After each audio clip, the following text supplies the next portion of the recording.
Good evening, folks. We're here in the Hall of Fame room with two of the captains of our AIC women's soccer team, Hilary Baker and Bailey Robinson, with us as the ladies of AIC soccer are heading to the Final Four, winning Slippery Rock 1-0 on Sunday after beating St. Rose 2 days before 2-0. And we'll start with Sunday's game.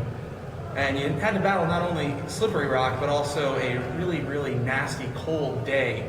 Temperatures at the start of the game, 20 degrees, 4 degrees with the wind chill. How much of a factor was that?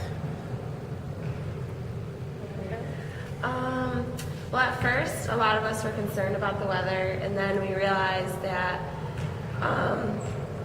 either way, we're going to have to play the game, and we weren't the only team who had to deal with the weather. Obviously, Slippery Rock had to deal with the weather as well, so both teams had to cope with the weather, so we kind of tried to eliminate that out of our minds and just focus on playing the game. You guys have been to the NCAAs 3 times in your 4 years here at AIC. Why is this year different from the previous 2? Well, I think this year's been we've actually had the notion that we could really go far. Our freshman year, I know for us, especially as freshmen, it was our first experience of the whole NCAA thing at all.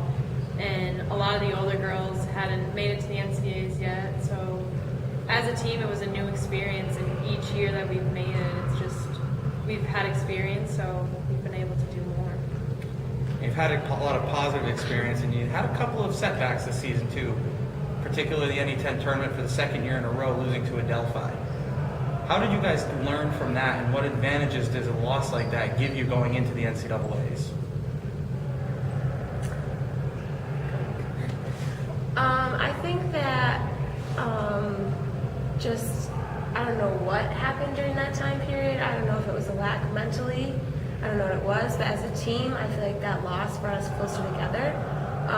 After we lost to Adelphi, I feel like we really, seniors especially, realized our season could be slipping away, that we could have one more game to play in. And so I know for the seniors, that was a key motivation, that we don't want the season to end, and we didn't want to stop playing.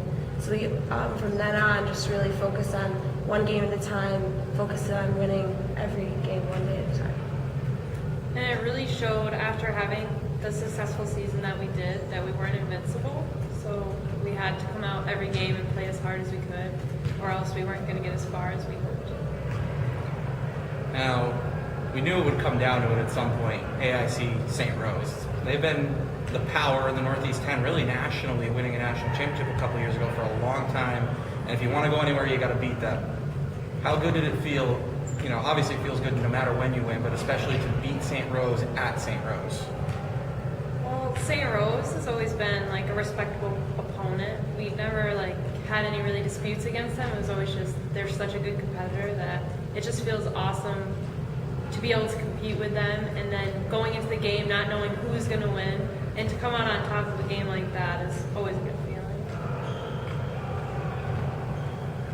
Now, obviously soccer, when you think of the big sports in collegiate, the collegiate world, it's football, it's baseball. Soccer's kind of not necessarily one of those things, but you guys have had, it seems like, a lot of great support. The first time we played St. Rose, almost 1,000 people here.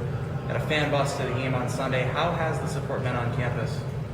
I know over our 4 years here, being here, the support's always been there, but I feel like this year it really felt like, well, at the end of last year and into this year, it just really felt like not only were the athletes around us supporting us, but the AIC community as a whole.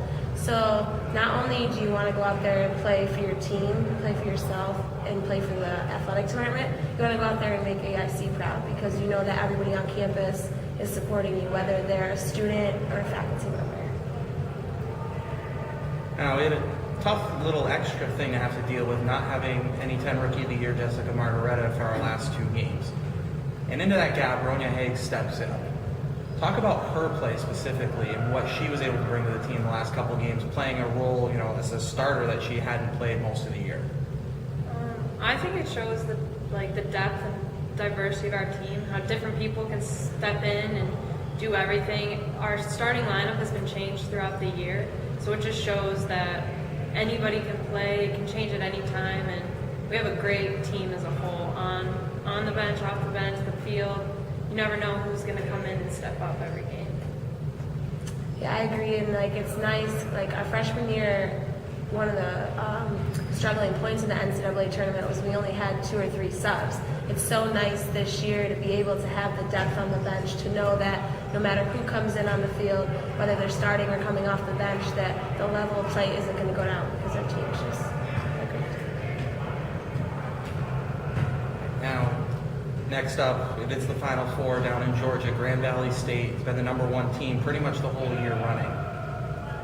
Have you guys started to look at them in terms of what you're practicing, what the game plan is? How do we beat them? Well, like all year, like I said, our focus has been just to go game by game and focus on the team that day. Just like with Slippery Rock, we didn't know what we were coming into, but our coaches really do a great job of preparing us for what we're going to expect. So, I mean, every single person on the team, we trust them. We trust that they're going to get us prepared, and they know what to do to take us to that level. And they've been doing a good job so far.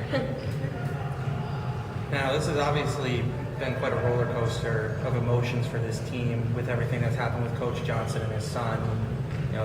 Maybe the negative at the beginning and then the positives. How much is playing for him factored into the success of this team? Well, Coach is a great person. He's always said, don't play for him, play for each other. And I know as a team we always do play for each other, but at the end of the day we're a family and we stand behind everybody, whether you're on the coaching staff or on the team 100%. I know everybody was so happy and supported Coach throughout the whole journey, of everything that Max had to go through. And we are so happy that Max did get a heart, and it's just great to see him now running around at practice sometimes, and even Sunday he was at our game celebrating too. So it's just, we're happy that Coach is happy again. Final question, this is a little off the topic of soccer. What are your plans for Thanksgiving?